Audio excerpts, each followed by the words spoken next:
Shalom.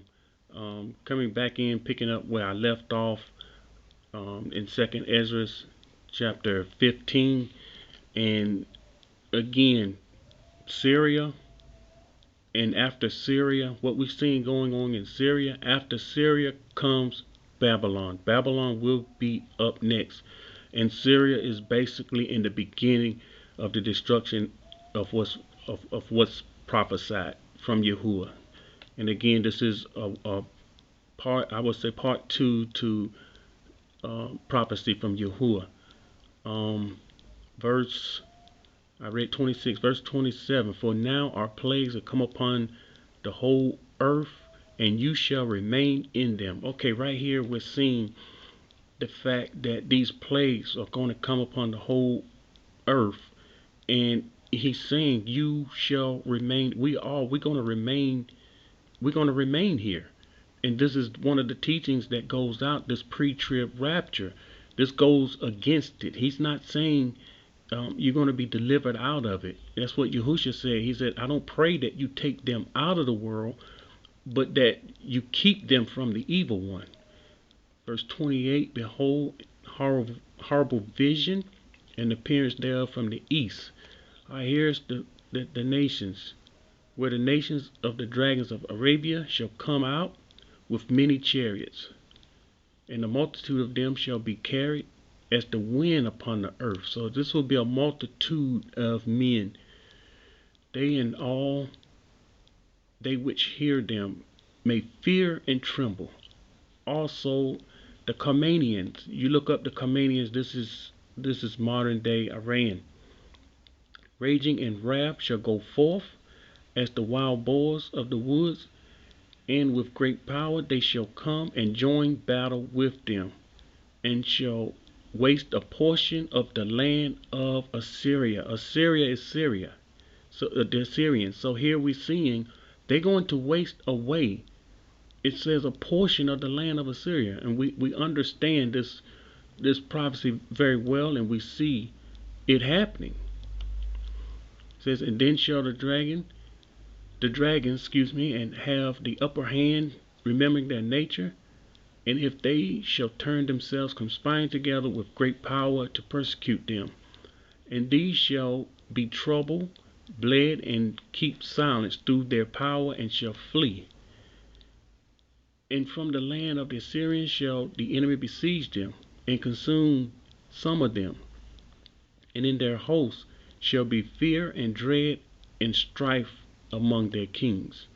Behold, clouds from the east, from the north, from the south, for they are very horrible to look upon, full of wrath and storm. All of this is representing the destruction that's the before a terrible storm comes, and you can see it gets black, it gets dark, and you know something terrible about to happen. They will smite one another, and they shall smite down a great multitude of stars upon the earth. Okay, these stars is nothing but their jets shooting down these missiles. We see Russia bombing in Syria, dropping bombs on Syria. This is the stars it's talking about. It says even their own star. So Syria will be fighting also. And the blood shall be from the sword unto the belly, and dung of men unto the camel's hoof.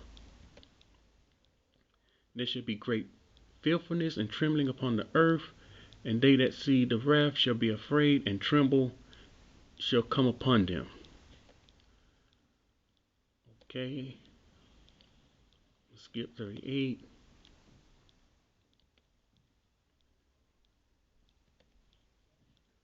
I'm gonna skip a little here. It talk about the stars coming down, the fire and hail, flying swords, waters in the field, in the rivers, abundance of great waters. So it's talking also of flood, and we seen some of that went on in Yemen, where you got desert land, but all of a sudden they're getting floods. Well, we understand how they can do this. They're manipulating the weather. Okay, I want to pick up right here. Let me go back, because as I said, all of this fighting going on in Syria, and 42. And they shall break down the cities and the walls and the mountains, the hills, the trees, the woods, the grass, the meadows, and their corn. Okay, after all of this fighting and destruction going on, what you look at verse 43. After this, and they shall go steadily unto Babylon and make her afraid. So again, he told his people to come out. Whether you believe it, it's irrelevant.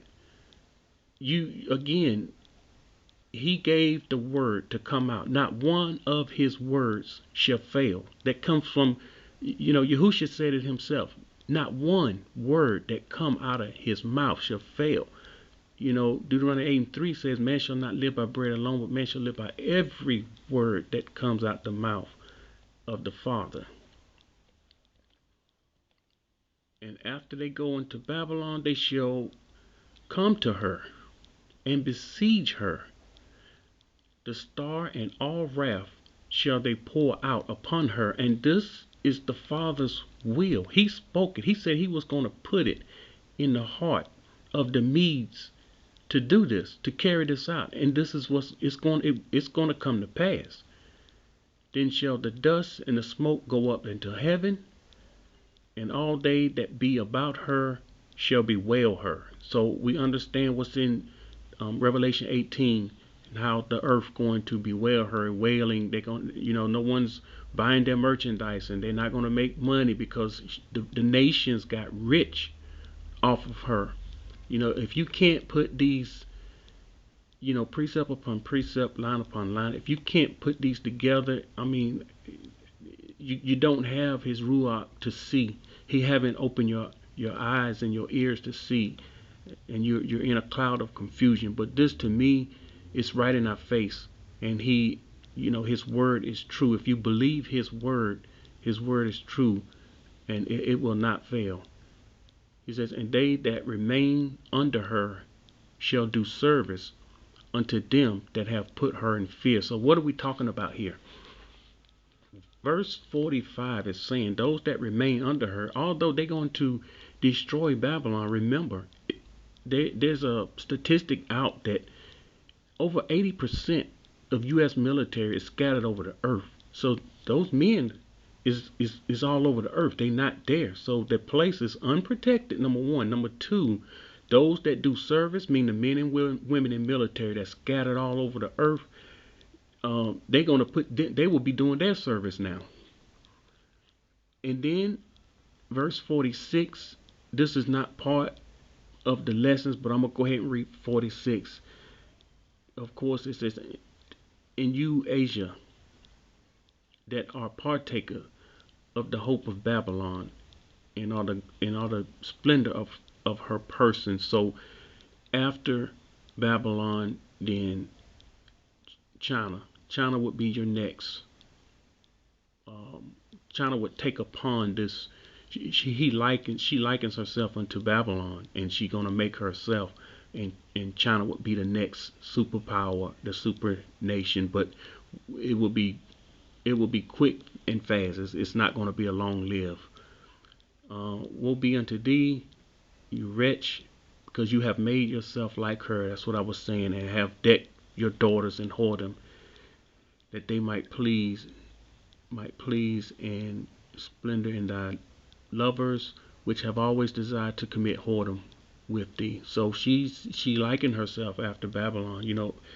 Most of the nations, they want to be like Babylon. They admire Babylon. Most of the people want to go to Babylon for a better life. This is what they're being told. But this is a word from Yahuah. It's a word of prophecy. This ain't coming from me. I'm reading it straight. You can open up your Apocrypha and check it out. This is where we at. This is where we at today in Bible prophecy. This is what's unfolding right before our eyes.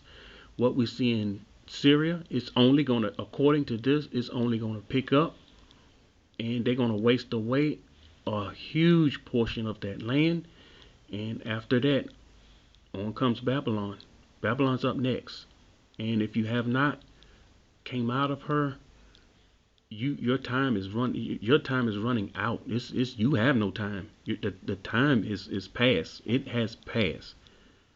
So Again, I always tell you, study, research this stuff yourself.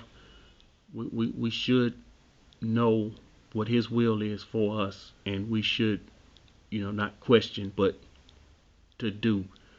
There's so many different doctrines, there's so many different people saying different things, but zero in what He's saying, and you'll understand where what to do and where to go, because it's clear. He even reveals where His people should be. And this is something you have to connect with Him to find this out. Many people are not going to just come straight out and tell you where you should be right now in this day and age. But He do tell you salvation is only going to come within His borders. And so, that's a big heads up and a clue. And this is how He's going to preserve and protect His people. And I hope this, it's not all good news. It's what we need to hear. It's what we need to know. But I hope you're edified by it, and I hope it helps you in your walk. Shalom.